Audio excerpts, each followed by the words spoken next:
ကျွန်တော်တို့ဒီနေ့ကlesson 3မှာပေါ့နော် lesson 3မှာကျွန်တော်တို့ဒီ class တွေ instructor တွေเนาะကျွန်တော်တို့ဒီစောက်ခဲ့တဲ့ဥစ္စာတွေကျွန်တော်တို့ရှင်းပြပေးရတယ်အခု lesson 4ကျတော့နည်းနည်းလေး TTS ဖြစ်မှာဆိုကျွန်တော်တို့တကယ် real API ကိုဘယ်လိုခေါ်သုံးရင်ကောင်းမလဲပေါ့ဘယ်လိုနေရာမျိုးမှာဆိုလို့ရှိရင်ပြောလို့ရလဲဆိုရင်အကယ်၍ကိုကဒီ ChatGPT ကိုသုံးမယ်ပေါ့နော် ChatGPT ကိုခေါ်တယ်ဆိုလို့ရှိရင် ChatGPT ကိုမေးမဲ့မေးခွန်းက user input ကိုထည့်မယ်နော်ပြီးသွားပြီဆိုလို့ချင်းကိုက system problem ပြောမှာပေါ့နော်ကို system problem ကဘယ်လိုရေးမလဲဆိုလို့ချင်းကိုကဘာအကြောင်းမေးချင်တာလဲနော်တကယ်လို့ designer ဆိုလို့ရှိရင် system problem ထဲမှာ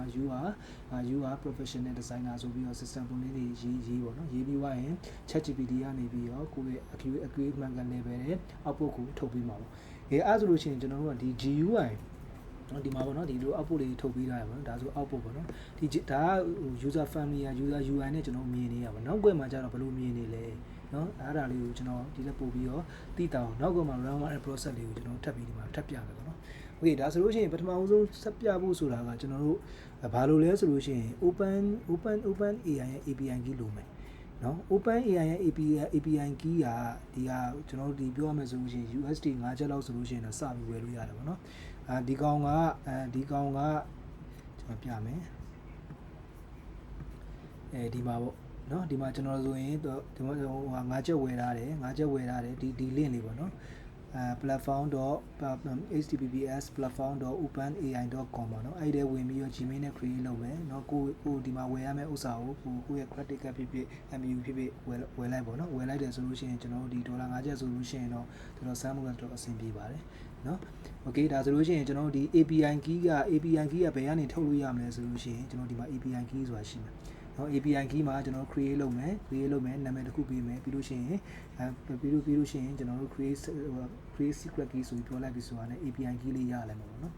ဟုတ်ပြီဒီ API key ကဒီကျွန်တော်တို့ဒီတောက်လျှောက်သုံးလို့ရတယ်နော်တောက်လျှောက်သုံးလို့ရတယ်ဆိုတော့ဘယ်လိုနေရာမျိုးမှာသုံးမယ်ဆိုလို့ရှိရင်ကျွန်တော် AI automation တို့ made.com တို့အဲ့လိုပုံစံမျိုးမှာ API ခေါ်တဲ့နေရာမျိုးမှာဆိုလို့ရှိရင်ဒီ API key နဲ့အသုံးပြုလို့ရမယ်ပေါ့နောက်ပိုင်း lesson တွေဖြစ်တဲ့ AI နေပါဆိုလို့ရှိရင် automation လုပ်တဲ့အခါမျိုးဆိုလို့ရှိရင်ဒီ API key ကလိုပါတယ်နော်ဒါဆိုလို့ရှိရင်ကျွန်တော်တို့ဒီ API key ရပြီဆိုတတ်မှတ်လို့ရမယ်နော်ပြီးနောက်တစ်ခုကဘာလဲဆိုလို့ရှိရင်ကျွန်တော်ဒီမှာဆိုလို့ရှိရင်ကျွန်တော် API key ထည့်မဲ့နေရာလေးရှိတယ်ပေါ့နော် API key ထည့်မဲ့နေရာဒီကျွန်တော်တို့ AI training ဆိုတဲ့ဥစ္စာကိုကျွန်တော်တို့ဒီပြောရမယ်ဆိုလို့ရှိရင်ကျွန်တော်တို့ GitHub link နဲ့ပေးထားပါတယ် GitHub link ဆိုလို့ရှိရင်ဒီထဲမှာဒီ concept တွေအားလုံးကျွန်တော်ရှိပြီးသားဖြစ်နေလိမ့်မယ်ဒါပေမဲ့ GitHub link ကတော့ကျွန်တော်ဒီ EMV ကတော့သူကပြောဆိုပေါ့ EMV ကိုဖယ်ထားပြီးတော့သူ GitHub ကိုupload လုပ်ပါပေါ့နော်တကယ်လို့ကိုကတကယ်လို့ဟိုဖြစ်တယ်ဆိုလို့ရှိရင်ကိုယ့်ရဲ့ open API key ထည့်မယ်ဆိုလို့ရှိရင်ဒီ EMV ရဲ့အောက်မှာနော်ဟိုပြောရမယ်ဆိုရင် open API key များချင်းဆိုပြီးတော့ခုနကcopy ကူးရတဲ့ key လေးကိုနော်ခုနက copy ကူးရတဲ့ key ကိုထည့်ပေးလိုက်အောင်ပဲပေါ့နော်နောက်ထည့်ပေးပြီးွားပြီဆိုလို့ရှိရင် तू ကဘာလဲဆိုလို့ရှိရင် import OS လုပ်မယ်ဒါတကယ် real world အပြင်ဘက်မှာကျွန်တော်တို့ဒီ ChatGPT ကိုမေးလိုက်တဲ့မေးခွန်းမှလည်း output ဘယ်လိုထွက်လဲပေါ့နော် API key သုံးပြီးတော့ကျွန်တော်စမ်းမယ်ပေါ့တကယ် real world ပုံစံမျိုးကိုကျွန်တော် UI နဲ့မဟုတ်ဘဲနဲ့ backend မှာဘယ်လို run နေလဲဆိုတော့ကျွန်တော်မြင်တာအောင်ပေါ့နော်ဘာဖြစ်လို့ဆိုတော့တောက်လျှောက်ပြီး Python code တွေပဲဖြစ်နေတော့ကျွန်တော် TTS ဖြစ်တယ်ပေါ့နော် okayဒါဆိုလို့ရှိရင်ကျွန်တော်တို့ကဒီ from open AI import ဆိုတဲ့ပုံစံမျိုးကကြတော့ကျွန်တော်တို့ဒီ Python version ထဲမှာဒီ Python ရဲ့ဒီ Pythonရဲ့ environment ထဲမှာကျွန်တော် open API key ကို install လုပ်ထားဖို့လိုတယ်အဲ့အတွက်လည်းသူကဘယ်နေရာမှာကျွန်တော်တို့ပြောထားလဲဆိုရင် requirement text စီမှာဒီ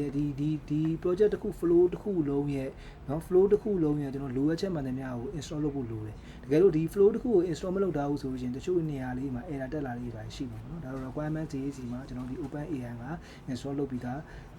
ဖြစ်ရမယ်ပေါ့နော် okay ဒါဆိုလို့ရှိရင်ကျွန်တော်တို့က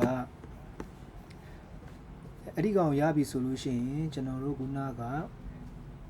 ယ်ရောက်သွားပါလဲဒါနံပါတ်ဒါ Google Colab ဒီကနေပဲဖွင့်လိုက်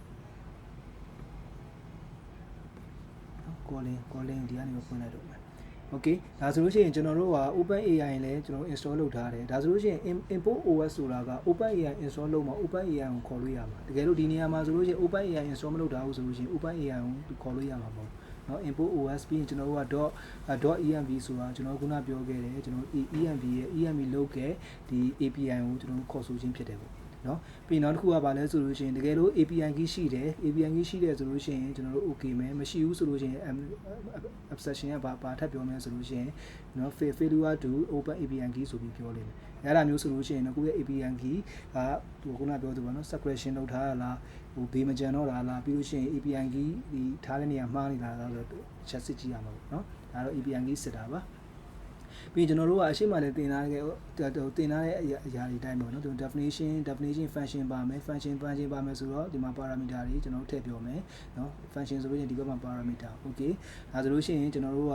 ဒါ prompt တစ်ခုပေါ့နော် prompt တစ်ခုပြီးနောက်တစ်ခုကဘာလဲဆိုလို့ရှိရင်အောက်မှာသူကဘာထပ်ပြောထားလဲဆိုလို့ရှိရင်ဒီကောင်ကို try မှာတကယ်လို့ဒီကောင်ရဲ့ concept တစ်ခုမဟုတ်ခဲ့ဘူးဆိုလို့ရှိရင်ဘာကိုထပ်ပြောမယ်ဆိုရင်တကယ် error တက်တယ်ဒီကောင် process တစ်ခုလုံးကမမှန်ခဲ့ဘူးဆိုလို့ရှိရင် exception error ဆိုပြီးတော့ဒီမှာသူ output ပုံစံမျိုးထွက်လာလိမ့်မယ်ဒီထဲမှာတော့ဘာတွေပါမလဲဆိုလို့ရှိရင်ကျွန်တော်တို့ system ပါမယ်เนาะ rule ပါမယ် system ပါမယ် content ပါမယ်เนาะဒါကတော့ခုနပြောသလိုပဲเนาะကျွန်တော်တို့ဒီဒါ you have full concept AI assistant ဆိုတာတော့ assistant ဆိုတာတော့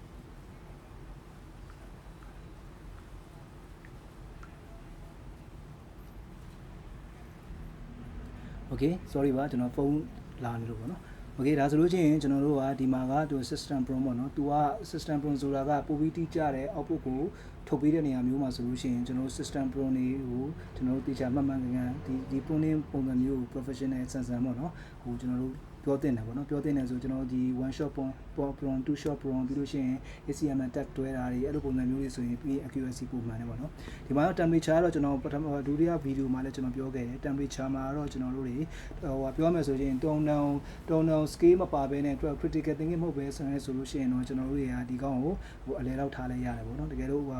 1 2 3 4 5ပေးမယ်ဆိုလို့ရှိရင်လည်း okay တယ်ဒါပေမဲ့ကိုက critical thinking တွေဒီဟိုဘောနော်ဟိုတင်ချာနဲ့ပတ်သက်လာတဲ့ခုနပြောသလိုသူမေးခွန်းပုံစံမျိုးတွေဟို combination ဖြစ်တဲ့ question မျိုးဆိုလို့ရှိရင်တော့ဒီကောင်းတွေကိုထပ်တင်ပေးတယ်ဆိုလို့ရှိရင်ပို့ပြီးတော့ accuracy ကပုံမှန်တယ်ပေါ့နော် okay အဲဆိုရင်ဒီမှာလည်းဒီတိုင်းပဲဒီကောင်း try မှာမဟုတ်ဆိုလို့ရှိရင်ဒီလို error ပြမယ်ပြီးလို့ရှိရင်ကျွန်တော်ကဒါပါလဲဆိုလို့ရှိရင် main function တခုခေါ်မယ်ဒါ user input ဒါကျွန်တော်တို့ဒီ user input ထည့်မှာပါလဲဆိုရင် explain the concept of the AI agentic workflow ကိုကျွန်တော် user input နဲ့ထည့်မှာပေါ့နော်ထည့်ပြီးသွားပြီဆိုရင်ဒီမှာ user input ကိုမှသူကပါလဲဆိုရင် output အနေနဲ့ print ထုတ်ပေးမယ်ဒါဆိုရင်တကယ် real အပြင်မှာကျွန်တော်တို့ဒီ open AI ကိုကျွန်တော်တို့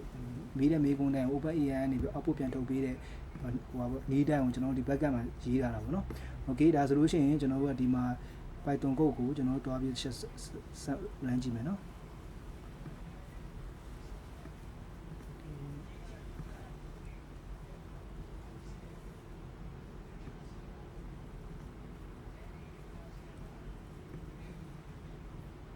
ဒါလေးပါ run ကြည့်မယ် code okay ဒါကျွန်တော်စ run နိုင်မယ်နော်စ run ကြည့်လိုက်ပါမှာ calling open API ကိုခေါ်နေတယ်ဒါဆိုလို့ရှိရင် calling open API ကိုခေါ်တယ်ကျွန်တော်တို့ user input ကိုထည့်ထားတဲ့အချိန်မှာ explain the concept ဒီဟာကိုကျွန်တော်တို့က input ထည့်ထားမှာတဲ့ calling API please wait ဒါဆို error မတက်ဘူးဆိုလို့ရှိရင်နောက်ွယ်ကနေပြီး open API ကိုခေါ်ပြီးတော့မှသူ output ကိုထုတ်ပေးတယ်ပေါ့နော် okay ဒါဆိုလို့ရှိရင်ကျွန်တော်တို့ကဘာလဲဆိုလို့ရှိရင်ဒီ ChatGPT သုံးတယ်ဒီ Claude သုံးတယ်အဲ့လိုပုံစံမျိုးမှာဆိုနောက်ွယ်ကနေပြီးတော့ဘယ်လို API ကိုခေါ်ပြီးတော့ဘယ်လို standard တွေကိုဘယ်လို output တွေကိုထုတ်ပေးလဲဆိုတာကိုဒီ flow ကနေပြီးတော့ရှင်းရှင်းလင်းလင်းသိလို့ရမယ်ပေါ့နော် အဓိကတော့ကျွန်တော်ဒီ Open AI input လုပ်တဲ့အခါကျလို့ရှိရင် Open AI ကို software သွင်းထားဖို့လိုသလိုပြီးရင်ကိုယ့်ရဲ့ Open API key ရလည်းဟို subscription ရှိနေဖို့လည်းလိုမယ်ပြီးရင်နောက်တစ်ခုက pay လည်းရှိနေဖို့လည်းလိုမယ်ပေါ့နော်တကယ်လို့ဒီနားမှာသူကဘာလဲဆိုလို့ရှိရင်သူက try နဲ့ access ဆိုတာကဒီကောင် try တဲ့အချိန်မှာ error တက်တယ်ဆိုလို့ရှိရင်ဒီကောင်ထုတ်ပေးဆိုတဲ့ပုံစံမျိုးပြောထားတာပေါ့တကယ်ပြီး Open API တစ်ခုခု error ဖြစ်တယ်ဆိုလို့ရှိရင်သူကဒီကောင်လေးကိုထုတ်ပေးပါပေါ့Okay ဒါဆိုလို့ရှိရင်ကျွန်တော်တို့ကပြောချင်တဲ့သဘောတရားကျွန်တော်တို့ဒီ UI နေနဲ့နောက်ွယ်ကနေပြီးတော့ဒီ concept တွေကိုတွားတာဖြစ်တဲ့အတွက်တချို့လူတွေကြတော့လေနည်းနည်းချို့ line မမီတာလေးရှိတယ်ပေါ့နော်အဲ့ဒါမျိုးဆိုလို့ရှိရင်လည်းကျွန်တော်တို့ဒီ group တွေမှာရေးပေးလို့ရတယ်ဒါပေမဲ့ဒီပြောရမယ်ဆိုရင်ဒီကျွန်တော်တို့ဒီ Python code ကြီးကိုအလုပ်ရေးနိုင်မှအဆင်ပြေမှာလားဆိုတော့အဲ့လိုတော့မဟုတ်ဘူးပေါ့နော်ဘာလို့လဲဆိုတော့အဓိကကတော့ဒီက Python code ကဟိုနားလည်ဖို့လိုတယ်သူဟိုပြောမယ်ဆိုလို့ရှိရင်သူဘယ်လိုသုံးသပ်ထားတဲ့ဥစ္စာပုံစံမျိုးစမ်းတဲ့အတိုင်းကိုကနည်းနည်းလေးသိတယ်ဆိုလို့ရှိရင်ဟို troubleshooting လုပ်တဲ့နေရာတွေမှာပို့ပြီးအဆင်ပြေပေါ့နော်ကျွန်တော်တို့အရင်တော့ကလည်းကျွန်တော်တို့ဒီ AI သင်တန်းကအရင်တော့ဟိုရှင်းပြခဲ့သလိုပဲကျွန်တော်တို့ဒီ backend တွေကိုပို့ပြီးဦးစားပေးပြီးသင်မှာဖြစ်တဲ့အတွက်ရှုပ်ပန်းလေးနားမလည်တာရှိရဆိုလို့ရှိရင်တော့ရင်းနှီးနှီးကျွန်တော်တို့ group ထဲမှာလက်မေးလို့ရပါတယ် okay ဒါဆိုရင်ကျွန်တော်တို့ open API ကိုကျွန်တော်ခေါ်တဲ့အဆင့်ကိုကျွန်တော်ဟိုကြားတယ်လို့ကျွန်တော်သတ်မှတ်လိုက်ပြီပေါ့နော် okay ပြီးသွားရင်နောက်တစ်ခုကပါလဲဆိုရင်ကျွန်တော်တို့ဒီ file handle ဒီကောင်လည်းအရေးကြီးပါတယ် file handle ဆိုတာကကျွန်တော်တို့ကဘယ်လိုနေရာမျိုးမှာသုံးလဲဆိုလို့ရှိရင်ကျွန်တော်တို့က CSV file တွေရှိမယ် PDF file တွေရှိမယ်ပြီးလို့ရှိရင် text file တွေရှိမယ်เนาะအဲ့လိုနေရာမျိုးမှာဆိုလို့ရှိရင်အသုံးဝင်တယ်ပေါ့เนาะသူကပြောချင်တာကဒီ text file တော့ကတော့ read ရ r ရ w ရရှိမှာပေါ့ဒါဆိုရင်ကျွန်တော် write ပေါ့ write ဆိုလို့ရှိရင်တော့ဒါ read write permission ပုံစံမျိုးကိုသူကဟိုရတယ်လို့ပြောတာပေါ့เนาะကျွန်တော်ဒါလေးတစ်ချက် run ကြည့်လိုက်မယ်เนาะ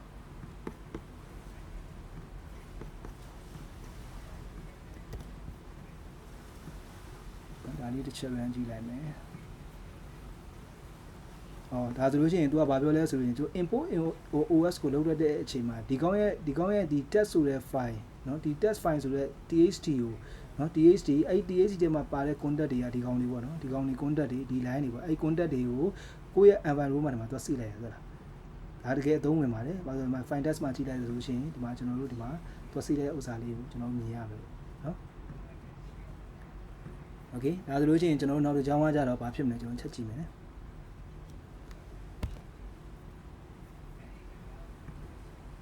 ဒါ test file လေးထွက်လာတယ်เนาะ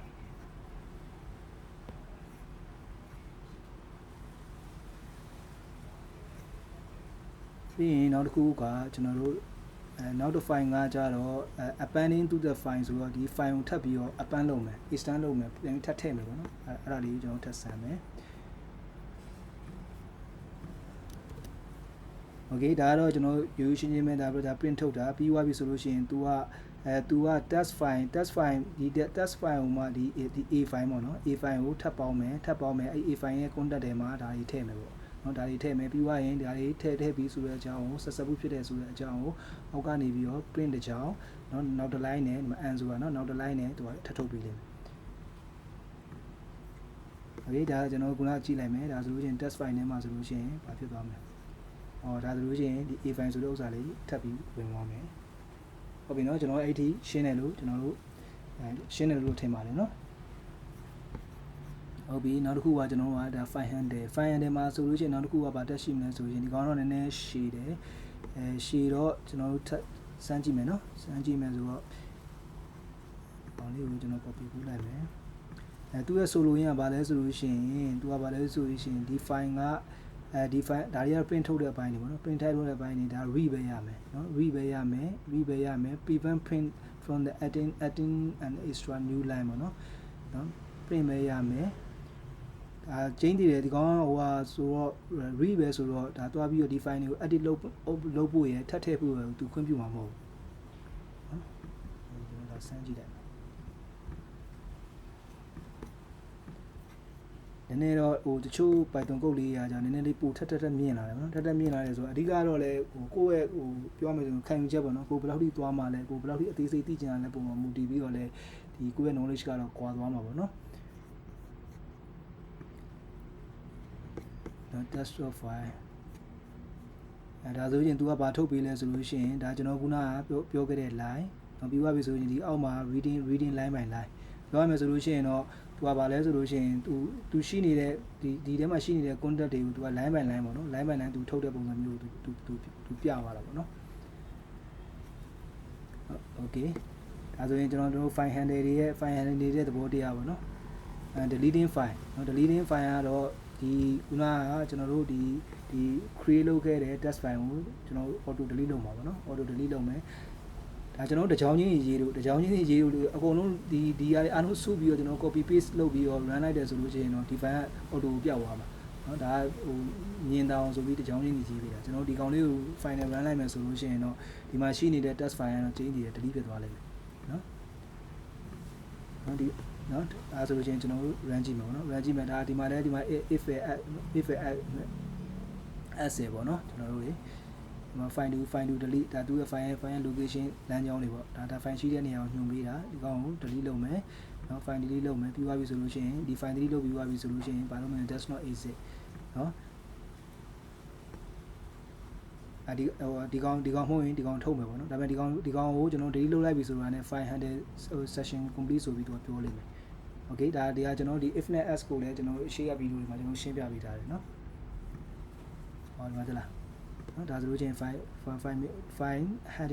heading session complete ဆိုပြီးတော့ပြောသွားလိမ့်မယ်အကယ်၍ तू ကဒီနားမှာကဒီ file delete pass exit ထဲမှာဒီ file မရှိဘူးဆိုရင်ကျင်းနေတယ်ဒီကောင်ဒီကပြလိမ့်မယ်ဘာလို့ဒီကောင်မရှိဘူးဆိုမှဒီကောင်ပြမှာနော်ဒီကောင်ရှိနေတဲ့အတွက်ဒီကောင်မကြည့်တော့ဘူးနော် is ကိုမကြည့်တော့ဘဲနဲ့ဒီကောင်တန်းသွားမယ် okay နော်အဆင်ပြေမယ်လို့ထင်တယ်နော်ဒီ file handle ကတော့နည်းနည်းလေးတော့ဟိုနည်းနည်းလေးအရေးကြီးတဲ့နေရာမှာပါတယ်ပေါ့နော်ပြီးရင်နံပါတ်8ကmodule နော် module တွေ input လုပ်တာကဒါတွေကတော့ကျွန်တော်ဒီ print ထုတ်တဲ့အပိုင်းတွေဆိုတော့ဒါလေးခဏထားမယ်နံပါတ်ရှိမယ်နောက်တစ်ခုကလေ okay ဒါကျွန်တော်တို့ဒီ number တို့ panda တို့ဒီခုနပြောဆိုပါနော်ဟို cycle land တို့ဘာလို့မသွားခင်မှာကျွန်တော်တခုပြောချင်တာဒါကျွန်တော်တို့ကတော့ဒီဟိုကျွန်တော်တို့ဒီ AI training ရဲ့နောက်ွယ်ကနေပြီးတော့ကျွန်တော်တို့ထည့်ပေးလိုက်တဲ့ဒီ Python code လေးတွေကတကယ် essential လေးတွေထည့်ပေးလိုက်တယ်ပေါ့နော်ကိုယ့်ဘန်းကိုတကယ်၍ကိုကဒီတက်ပို့ပြီးသိချင်တယ်ဆိုလို့ရှိရင်တော့ WW school ထဲမှာသွားပြီးတော့ထပ်ပြီးလေ့လာလို့ရတယ်နော်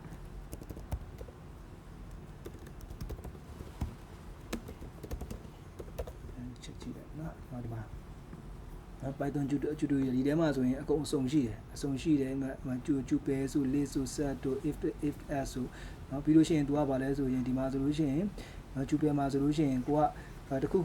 စမ်းနေတယ်ဆိုလို့ရှိရင် तू environment တွေကိုလည်းထပ်သွားလို့ရတယ်try your set လို့ तू ပြောခဲ့တယ်เนาะဒါဆိုလို့ရှိရင်တက်ပဲဆိုလို့ရှိရင်ဒီ3ခုထုတ်ပေးမယ်ပေါ့နော်ဟောဒီမှာ3စုထုတ်ပေးမယ်နော်တီချာလေးဟိုပြောရမယ်ဆိုလို့ရှိရင်ဒီကောင်ကိုဟိုမဖြစ်ဘူးဆိုလို့ချင်းထပ်လေးလာလို့ရတယ်ပေါ့နော်ထပ်လေးလာလို့ရတယ်အဲ့တော့အဲ့မှာသွားပြီးတော့လေးလာပြီးတော့ကိုစမ်းမယ်ပေါ့နော်ဒါဆိုလို့ရှိရင်တို့ကဒီပြောမယ်ဆို Python code ကနောက်ွယ်ကနေပြီးတော့တွားနေတဲ့ function လေးတွေတော့နည်းနည်းကွဲပြားလေးတော့နည်းနည်းသိလာပြီပေါ့နော် UI နဲ့နောက်ွယ်မှာဘယ်လို run နေတဲ့ဥစ္စာတွေကိုကျွန်တော်ကွဲပြားသိနေပြီနောက်တစ်ခုကဒါတွေကတော့ကျွန်တော်အခုလက်ရှိသုံးနေတာ anti gravity เนาะ anti gravity ရယ်ပြီးလို့ရှိရင်ကျွန်တော် visual เนาะ visual studio code เนาะ visual studio code တွေကတော့ IDE တွေပေါ့เนาะ IDE တွေကျွန်တော်တို့အရင်တော့ဒီ IDE တွေမထွက်ခင်တော့ပါเนาะမထွက်ခင်တော့ဆိုလို့ချင်းကျွန်တော် Google Colab ပေါ်မှာစမ်းခဲ့တယ်ပေါ့เนาะအဲ Google Colab ကိုကျွန်တော်တစ်ချက်ထပ်ပြီးလေ့လာကြည့်တာပေါ့လေ့လာကြည့်မယ်Google Colab ကတော့ကျွန်တော်တို့ကGoogle Colab ထဲကိုဝင်မယ်ပြီးသွားပြီဆိုလို့ရှိရင်ကျွန်တော်တို့ Gmail နဲ့ create လုပ်မယ်အဲ့လိုပုံစံမျိုးဆိုလို့ Gmail နဲ့ create လုပ်လိုက်ပြီဆိုတာနဲ့ကျွန်တော်ဒီကောင်လေးပေါ်လာမယ်ပေါ့နော်ကိုယ့်ဘက်ကို name ပေးလိုက်ပြီဆိုတာနဲ့ဒီ flow လေးတစ်ခုပေါ်လာမယ်ဒီဘက်ချမ်းမှာကျွန်တော်တို့ဒီ folder တွေပါမယ်နော် folder တွေပါမယ်သူ folder ကဒီဒါလေးကတော့ default ပေါ့နော်ဒါလေးက default ဖြစ်နေမယ်ဒီကောင်ကတော့ကျွန်တော်ကဘာလဲဆိုလို့ရှိရင်ဒီကျွန်တော်ရဲ့ဒီ Google Colab ကိုကျွန်တော် Google Drive နဲ့ချိတ်ဆက်ထားတဲ့အတွက်ဒါ mount ဖြစ်နေတာပေါ့နော်အကယ်၍ဒီမှာကိုက unmount လုပ်လိုက်ပြန်ဆိုလို့ရှိရင်တော့ဒီ drive ကတော့သူက auto ဒီတက်ဖြစ်သွားမှာပေါ့နော် okay အဲဆိုရင်ကျွန်တော်ဒီလိုလေးမြင်နေရမယ်နော်ပြီးသွားပြီဆိုလို့ရှိရင်လည်းကျွန်တော်ဒီမှာ free gift site ကလည်းကြည့်အောင်ဒီကျွန်တော်90လောက်လေးရှိတယ်ပေါ့နော်ဟိုပြောရမယ်ဆိုရင်ကျွန်တော်ဒီ IDE တွေမှာလည်းစမ်းလို့ရတယ်ဒီ Google Colab ပေါ်မှာလည်းစမ်းလို့ရတယ် web browsing ဖြစ်နေတဲ့အတွက်ဖုန်းတွေပိုင်းနဲ့လည်းစမ်းရင်လည်းအဆင်ပြေတာပေါ့နော်ဘာလို့ဆိုတော့ဒါ ID တွေမထွက်ခင်တော့ကျွန်တော်ဒီ Google Colab ပေါ်မှာစမ်းခဲ့တာပေါ့။စမ်းခဲ့တာဆိုတော့ကျွန်တော်ပထမဦးဆုံးကကျွန်တော်ဗာလေးပြချင်တယ်ဆိုလို့ရှိရင် ကျွန်တော်တို့ဒီဟောပါနော်ချန်ကင်းပိုင်းဆိုတာဘယ်လိုနေရာမျိုးမှာသုံးလဲဆိုလို့ရှိရင်ကျွန်တော်တို့တွေကChatGPT ကိုကျွန်တော်စာရိုက်လိုက်တယ်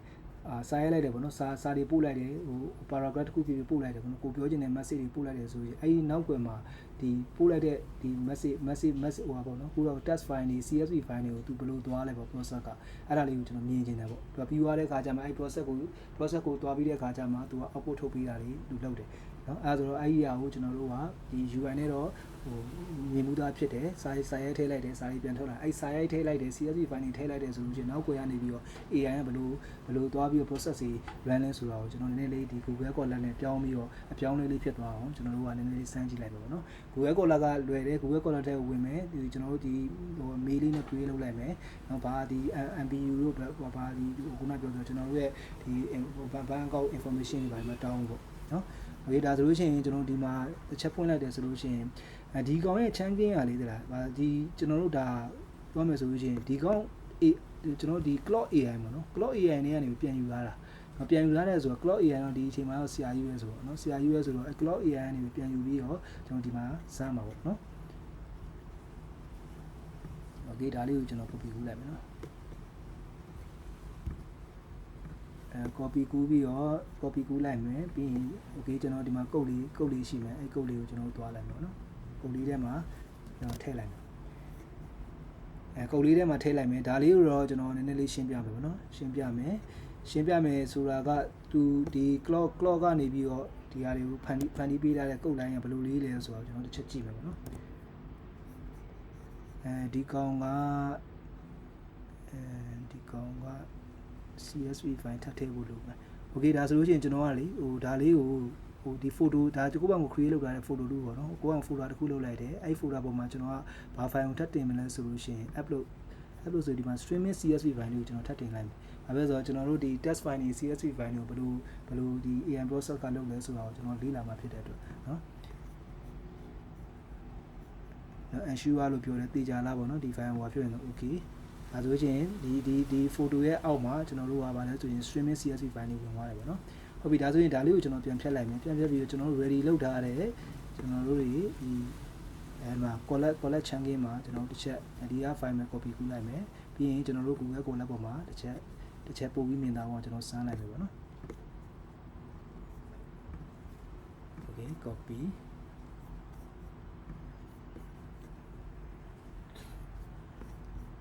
code okay ဒီလိုလေးစမ်းလိုက်မယ်နော်စမ်းလိုက်မယ်ဆိုတော့အဓိကကဘာလဲဆိုလို့ရှိရင်ကျွန်တော်တို့က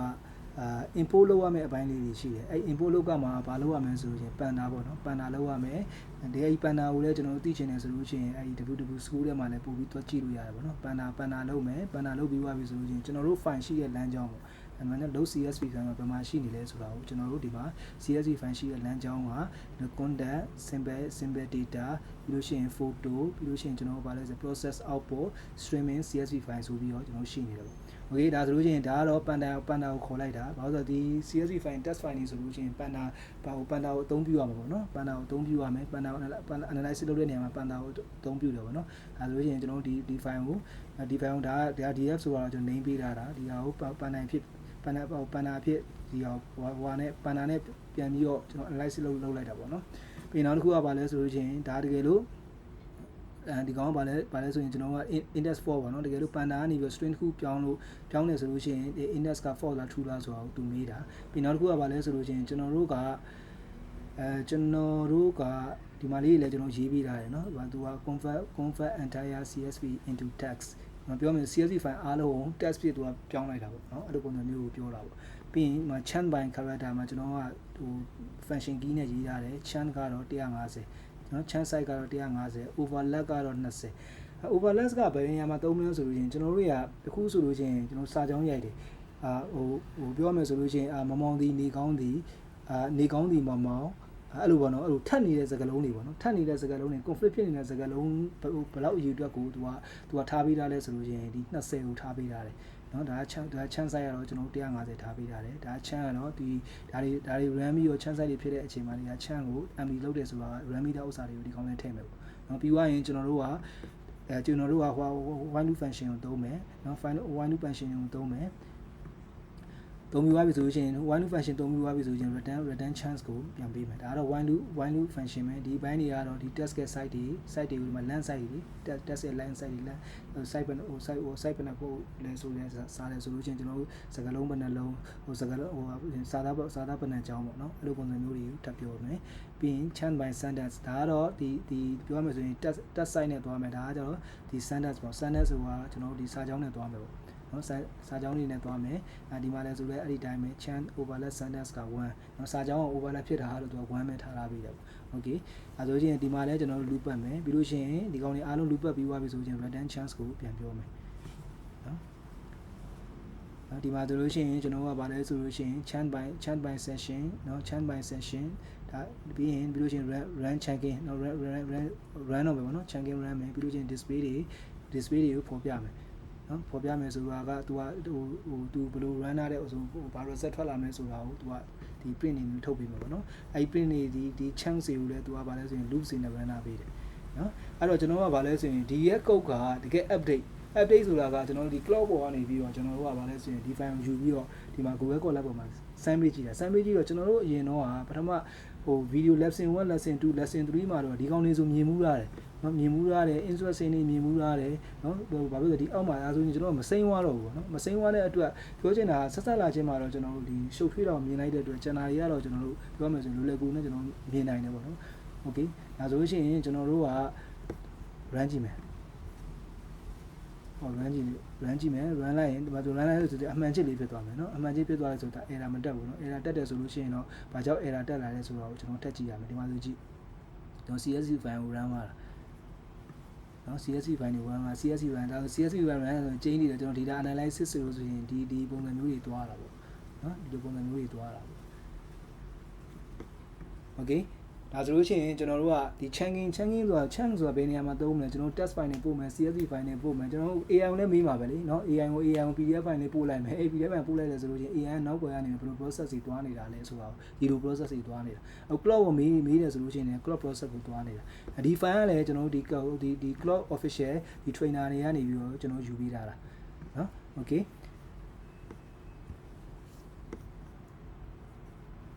ပြီးရင်နောက်တစ်ခုကဘာရှိမလဲဆိုရင်ကျွန်တော် Antigravity မှာကဒီ Google Colab ပေါ်မှာစမ်းဖို့အတွက်ဒီကောင်က image file နော် image file နဲ့ကျွန်တော်နည်းနည်းကြည့်လိုက်မယ်နော်ကြည့်လိုက်မယ်ဆိုတော့ရတယ်ဒီကောင်တွေအများများနေတယ်အရင်တော့မရှုပ်ပါနဲ့နော်ကျွန်တော်တို့တီးတလောက်ကျွန်တော်တို့ဒါကိုရှင်းပြပေးမယ်ပေါ့နော်ရှင်းပြပေးမယ်အားလုံးကတော့ format တွေပဲပြောချင်တဲ့သဘောတရားဒါကြီးဒီကုတ်ကြီးတွေကိုဘာလဲဒီကုတ်ကြီးတွေကိုကိုယ့်ဘက်ကိုဒီ individual ရေးရမယ်ဆိုလို့ရှိရင်တော့တိတ်မ okay ဘူးပေါ့နော်အချိန်နဲ့လည်းကြာမယ်ရေးဖို့ကလည်းနည်းနည်းလေးဒါခုနပြောသလိုတော်တော်လေးခက်ခဲမဲ့ပုံစံမျိုးတွေလည်းရှိတာပေါ့ဒါ AI ကိုမေးလိုက်တယ်ဆိုရင်ဒီကုတ်တွေကြာလာမှာဒါပေမဲ့ကျွန်တော်တို့က AI ကိုမေးတဲ့နေရာမှာလည်းသူ့ကိုမေးမဲ့မေးခွန်းကကိုသိနေဖို့တော့လိုတယ်ဗျနော်အဲ့ဒါကြောင့်မို့ဒီကောင်တွေကိုနည်းနည်းလေးသိထားမှသာလေဒီ AI ကိုခိုင်းလို့ရမှာမဟုတ်ဘူးဆိုလို့ရှိရင် AI ပြောတဲ့ဥစ္စာတွေကအမားတွေတော့မဖြစ်ဘူးသူ့ရဲ့ result တွေနဲ့ကိုလိုချင်တဲ့ point တွေနဲ့အဲ့လိုလွဲတာလေးရှိတယ်ပေါ့နော်အဲ့ဒါကြောင့်မို့ဒီဟာတွေကိုကျွန်တော်နည်းနည်းသိထားဖို့လိုတယ်ပေါ့နော်နောက်တစ်ခုကကျွန်တော်တို့ကဒီကောင်ကို run မယ်ပေါ့နော် run မယ်ဆိုတော့ကျွန်တော်တို့ကphoto လေးကိုနော် photo ကိုကျွန်တော်ဒီမှာအချိန်တွန်းလာရှိတယ်ခဏလေးဖြတ်ပြီးမယ်နော်ဒီကောင်ကprocess output ကသူက auto ဖြစ်သွားတာเนาะ auto ဖြစ်သွားတယ်ဒါလေးကျွန်တော်ပုံဖြတ်ချလိုက်အစဆိုတော့ရှုပ်ပါဆိုit's not empty yet okay เนาะ empty ပြီးကျွန်တော်တို့ကဒီ photo နေရာမှာပဲကျွန်တော်တို့က upload ထပ်လုပ်မယ် upload ထပ်လုပ်နေမှာ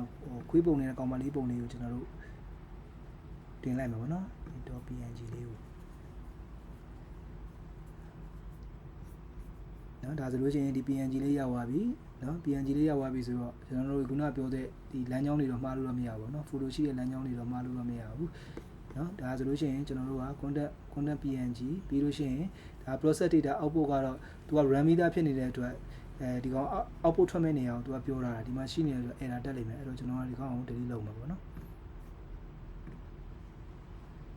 directory process output is not empty okay ဒါဆိုရင်ဒါဟိုဖြစ်မယ်history ဝင်လာဖြစ်မယ် okay မရှိတော့ဘူးเนาะ okay အဲ့လိုလေးတော့ရှိတယ်ဗောနော်အဲ့လိုလေးရှိတော့ကျွန်တော်ဒီ impact ဒီ image နေရာကိုတော့ကျွန်တော်တို့ကဒီလမ်းကြောင်းလေးကိုဟိုထည့်ပေးရမယ်နော်ဒီလမ်းကြောင်းလေးကိုဒီတော့ရှိတဲ့နေရာလေးကိုထည့်ပေးရမယ် copy paste နော် copy paste ဆိုလို့ရှိရင်ဒီနေရာလေးမှန်နေဖို့လိုတယ်အခုတော့ကျွန်တော်မှန်နေတယ် content ပြီးရင် simple data photo png ပြီးလို့ရှိရင်ဒီခုနပြောသူပေါ့နော်ဒီကောင်ကို output ထုတ်တယ် video phone တွေဒီကျွန်တော်တို့ဒီ photo တွေကို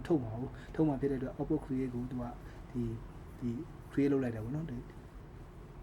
okay ဒီထဲမှာလည်းကျွန်တော်တို့ကဗာလဲဆို import ကဘာတွေလုပ်မလဲဆိုလို့ရှိရင်ကျွန်တော်တို့အနည်းဆုံးကတော့ကျွန်တော်တို့ဒီ OpenCV photo run ပတ်သက်လာတယ်ဆိုလို့ရှိရင် OpenCV Python ကတော့လိုလိမ့်မယ်နော်အဲ့ဒါကတော့ဟိုတကယ်ခုနပြောဆို format တစ်ခုပဲနော် format တစ်ခုပဲဒီခုနပြောကျွန်တော် PDF file text file တွေသွားမယ်ဆိုရင်ပန်နာလို့လိုပဲ OpenCV photo ဆိုတာလိုလိမ့်မယ်နော်ဒါ static image ဆိုတာကိုကျွန်တော် run ပေးရမယ်ပေါ့နော်ပြီးရင် CSV ဘိုင်းဒီမှာလည်း9ပိုင်းပါမယ်ပြီး matplotlib တွေပါမယ် matplotlib ဆိုတာပုံတွေ image တွေထုတ်တဲ့နေရာမျိုးမှာဆိုလို့ရှိရင် package install လုပ်ရမယ်အပိုင်းလေးပေါ့နော်ပြီး import OS ပြီးလို့ရှိရင်ကျွန်တော်တို့ဒီ file လမ်းကြော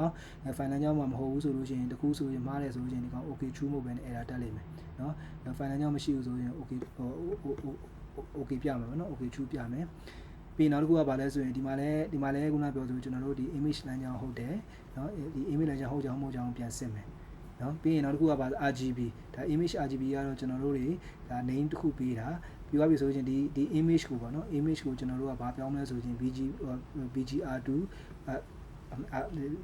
RGB ဆိုပြီးကျွန်တော်ပြောင်းလိုက်ပေါ့နော်ပြောင်းလိုက်မယ်okay ပြီးရင် processing function တွေဒါတွေကျွန်တော်တို့ resite တွေပြန်လုပ်မယ် site တွေပြန်လုပ်တာပါဗျာကျွန်တော်တို့ဒီပုံတွေရှိရဆိုရင်သူ့ရဲ့သူ့ရဲ့ဒီ frame တစ်ခုရဲ့ site တွေကိုဒီ default ပါတဲ့ site တွေကိုပြန်လုပ်တာပါပြီးရင် grayscale တွေပြီးလို့ရှိရင် Gaussian suppler တွေနော်ဒီပုံတွေကထွက်လာမှာနော်ဘာလို့လဲဆိုတော့ဒီ grayscale ထွက်လာမယ်ဒါဒီပုံလေးတွေထွက်လာမယ်ပြီးလို့ရှိရင် add detection တွေထွက်လာမယ်နောက်ပြီးရင်ဒီ brightness ဒီပုံတွေမှာကျွန်တော်တို့ enhancement လုပ်ရမယ်အပိုင်းဒီမှာဆိုလို့ရှိရင်လည်းဒီကောင်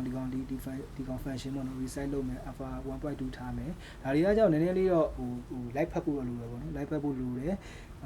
်ဒီ day ရှင်းရမယ်ဆိုလို့ရှိရင်လည်းဒီကောင်တွေကနည်းနည်းလေးပို့ပြီးတော့အချိန်နဲ့ကြာကောင်းကြာလိမ့်မယ်ပေါ့နော်ဒါလေးတွေကကိုယ့်ဘက်ကိုပြီးချင်နည်းနည်းထပ်လိုက်ဖတ်ပါနော်ကျွန်တော်တို့ရဒီကောင်တွေအကုန်လုံးကတော့ဒီလေးမသိနိုင်ဘူးပေါ့နော်ပြီးရင်ဒါတော့ပြီးလို့ရှိရင် contract enhancement using နော်ဒါလည်းခုနပြောဆိုပါနော်ကျွန်တော်ဒီ grid equalizer ပုံစံမျိုးလုပ်မယ်ပြီးလို့ရှိရင်ဒါ number ဒါတော့ခုနပြောဆိုကျွန်တော် number array ပေါ့နော် number array 2D 3D အဲ့လိုလေး number array ကလည်းကျွန်တော်တို့ဒီ WW school ထဲမှာသွားပြီးတော့လေ့လာလို့ရတယ်ဒါ cartoon effect နော် cartoon effect ဒါ function တွေပေါ့ဗျာနော်သူအောက်က function တွေ cartoon effect ဒါလည်း cartoon နဲ့ဆိုင်တဲ့ဥစ္စာတွေလို့ရှိရင်ဒီမှာဆိုလို့ရှိရင် image collection ထဲမှာဆိုလို့ရှိရင်ဒါတွေ resize ပါမယ် grid ပါမယ်ထွက်လာမယ့်ဥစ္စာတွေ blur ပါမယ်เนาะဒါတွေအကုန်ပါမယ်ပေါ့เนาะဒါတွေပါမယ် image collection လို့ရှိရင် display result เนาะ display result မှာလည်းသူထုတ်ပေးမဲ့ photo တွေရဲ့ photo တွေရဲ့ပုံစံတွေပေါ့เนาะ grid ဆိုလဲ grid ဒါ if နဲ့ as ပေါ့เนาะ if နဲ့ as ဒါဆိုဒီမှာဆို loop ပေါ့เนาะဒါဆိုလို့ရှိရင် loop တစ်ကြောင်းloop တစ်ကြောင်းရေးပေးရတာပေါ့เนาะokay အဲ့လိုလေးရှိမယ် say output ကတော့ကျွန်တော်တို့ဒီမှာထွက်လာတဲ့ဒီ output တိုင်းမှာထွက်လာတဲ့ပုံတွေထွက်လာမယ် okay ဒါကြီးကျွန်တော် run ကြည့်လိုက်မယ်နော် run ကြည့်လိုက်မယ်ဒါဆိုလို့ရှိရင်ကျွန်တော်တို့ကဒီ AI ကိုစာမေးတဲ့အချိန်မှာရောဟိုစာကြောင်းတွေထည့်မယ် PDF file တွေထည့်မယ် CSV တိုင်းတွေကျွန်တော်တို့ဒီဟို upload လုပ်တဲ့အချိန်မှာရောနောက်ွယ်ကနေပြီးဘယ်လို run သွားလဲပုံတွေဆိုရင်တော့ဘယ်လို run သွားလဲဆိုတာကိုကျွန်တော်သိနိုင်တယ်ပေါ့နော်အဲ့ဒါဆို run နေတယ်โอเคကျွန်တော်ဒီပုံလေးထွက်လာတယ်အဲ့ဒါဆိုဒီကျွန်တော်တို့ကအရင်ဟိုကျွန်တော်ပြောမယ်ဆိုလို့ချင်းလွန်ခဲ့တဲ့တစ်နှစ်ခွဲကျော်လောက်ကကျွန်တော်ထင်တယ် ChatGPT ကိုဘာလို့တော့မတွက်သေးဘူးထင်တယ်အဲ့ဒီတော့ဆိုရင်ကျွန်တော်ဒီ Google Colab ပေါ်မှာပဲကျွန်တော်ဒီလိုဒီဟာတွေကျွန်တော် run တာပေါ့နော် run တော့ကောင်းကောင်းဒီ Google Colab ကိုကျွန်တော်တို့ဟိုသုံးခဲ့ဘူးတယ်ပေါ့နော်ဒီမှာဆိုရင်ပုံလေးတွေ site လေးတွေဒါ grayscale တွေ blur လေးတွေ brightness လေးတွေအဲ့လိုလေးတွေရှိရပေါ့နော်အဲ့လိုလေးတွေရှိတယ်ပြီးရင်ဒီ output တွေမှာဒါလေးတွေကရောက်နေမှာပေါ့ okay